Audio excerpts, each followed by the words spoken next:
today's eye care world, I think we generally understand that somewhere between 20 and 30 million people have dry eye. Kind of depends on who you talk to. And it really, I think, boils down more to the definition of dry eye as to whether a patient does or doesn't have dry eye. For the vast majority of us, I think the diagnosis is probably a little bit inaccurate.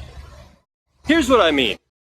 We tend to place so much value on what the patient's telling us, what the patient's complaining about, what the patient is saying about how their eyes feel in different situations. And although that's important, I think that for many of us, if we're looking at treating the disease as being a progressive and a chronic disease, if we start targeting the patients early on, maybe even before they have symptoms or when the symptoms are first starting, we can really make a difference for them long term. Here's a couple of the tools that we're using more and more to help diagnose dry eye disease earlier on or to help differentiate the types of dry eye that our patients have. What we're not trying to say is that symptoms don't matter at all. In fact, symptoms do matter, particularly with regards to knowing whether the treatments that we're using are working in the long term. And the best way to have an understanding of that is to understand the symptoms that our patients are experiencing and how they're experiencing those symptoms. We found the OSDI, as seen by this app right here that you can download on the iPhone or the Android, or to use a system like the speed questionnaire. These two things can be very, very helpful for our patients because we like to see that over a period of time we're showing 10, 15, 20, 25, 30, 50% improvement, and having a number that we can base it up against really helps us get there. One concern we have for so many of our dry eye patients is whether they have something more significant. Sjogren's has seen links to things like lymphoma, and so we want to make sure that our patients don't have this component of dry eye, and so we run the test called the SHOW test. This test is a blood sample test that looks for early biomarkers of Sjogren's rather than the late-stage biomarkers that have been seen with other types of Sjogren's testing. We found this to be very, very helpful in diagnosing patients that we would normally not have thought of doing the test upon. Tear labs osmolarity testing is a great way to understand whether a patient's tears are less than optimal. When patients have dry eye, we know their osmolarity goes above 308, and that can be problematic. We look to use osmolarity most to find out if our treatments are working for a patient to help bring those numbers down, indicating that the tear quality is becoming better and better over time. As we lecture all across the United States and the world for that matter, we realize that the understanding of dry eye has very varied across the generations. At one time, we just thought that dry eye was a tear volume issue. And to understand when it truly is a tear volume issue, we like to use a tear meniscus height. We especially like to use instruments like the keratograph, where we can measure the tear meniscus height and see how it changes over time. We find this is a better test than the Schirmer test because it's more comfortable for patients. One of the other things that we really see happen, understood, is that dry eye is inflammatory in all patients. We certainly know that's not the case for every single patient, and the way that we differentiate that is the use of the Inflamadry test. Inflamadry indicates whether patients have over 40 nanograms per milliliter of MMP9s in their tears, and that indicates whether it's inflammatory or not, according to several things that have been looked at. This really helps us know how to treat the patient best. If it's not inflammatory, then there's certainly no major reason of using steroids for those patients. Likewise, if it is not inflammatory, those patients may benefit more from punctal plugs than those patients who have a significant amount of inflammation in their tears. One test that we've found extremely valuable over time is the use of interferometry to understand the volume of oil in the tears. So many of our patients have tears that don't have enough oil and their tears evaporate too quickly. And interferometry with various different instruments can measure the quality of that or the thickness of that. Tear Science's system, the LipiView, actually gives us a measurement number, and we can see over time the thickness of the oil changing in relation to the treatments that we use. This has been extremely valuable for us in the differentiation of meibomian gland dysfunction for our patients. If you would have told me 5 years ago that I'd place so much value on the blink quality of a patient, I would have told you were nuts.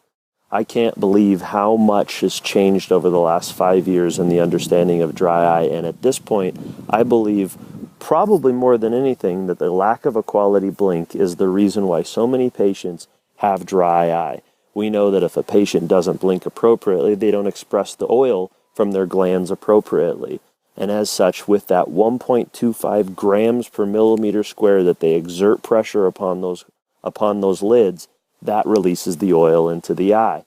Using instruments just as simple as a slow motion capture on your phone can help you understand over a 20-second period what the quality of the blink is and how many partial blinks a patient has.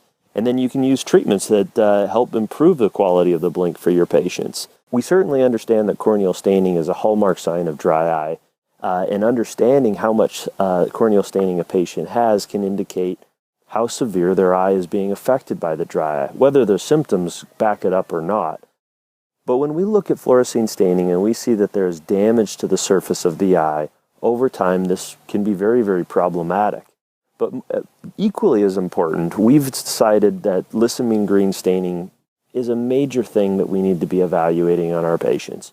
Lissamine green staining and Mark's line and lid wiper epitheliopathy have been covered in other episodes of Clinical Insights, so we'll reference them for more information. But when we see a patient who has lid wiper epitheliopathy, we know there's increased friction and there's quite possibly not enough oil in the patient's eyes. When we see Mark's line, that usually indicates that the patient has some keratization that is encroaching upon or quite possibly covering the meibomian glands for a patient. And when we see lissamine green staining on either the cornea or on the conjunctiva, there's a decrease in goblet cells for those patients, and that needs to be addressed in the treatments that we use.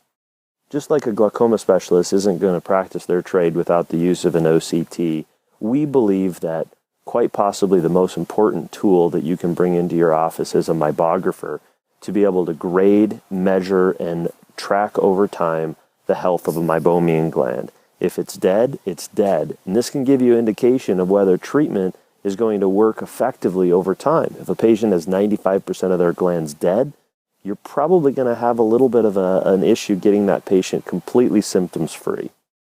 And of course, we don't want to forget about the lids and lashes when evaluating our patients.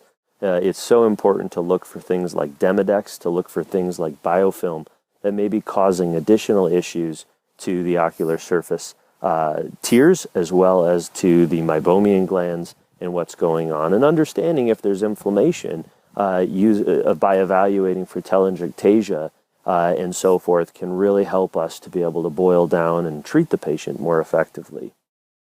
Quite possibly the most valuable instrument that we use in our dry eye practice is the meibomian gland expressor that you can get from Tear Science. With so many of our patients having meibomian gland dysfunction, this helps us really boil down who does or who does not have it. You can refer to our other Clinical Insights for more information about it, but as discussed earlier, that 1.25 grams of pressure that the eyelids place upon each other express the oil from the meibomian glands, and we can simulate that with the meibomian gland expressor, and in doing so, know whether or not the patient is getting oil flow from their meibomian glands. And if they are not, then we're going to address that with our aggressive treatment measures. We can't say that one test is more important than any of the others when it comes to the diagnosis of dry eye, and whether it's osmolarity, inflammation, tear volume, meibomian gland expression, or oil flow, understanding how the meibomian glands are structurally sound. All of these things need to be understood in order for us to have an appropriate way of diagnosing and then finding the appropriate treatment for our patients. There's so many more tools that are out there that we haven't necessarily even tapped into or studied as extensively as maybe we should. But using these things can help you be able to help improve the quality of your patient's life and ultimately lead you to greater success in dry eye.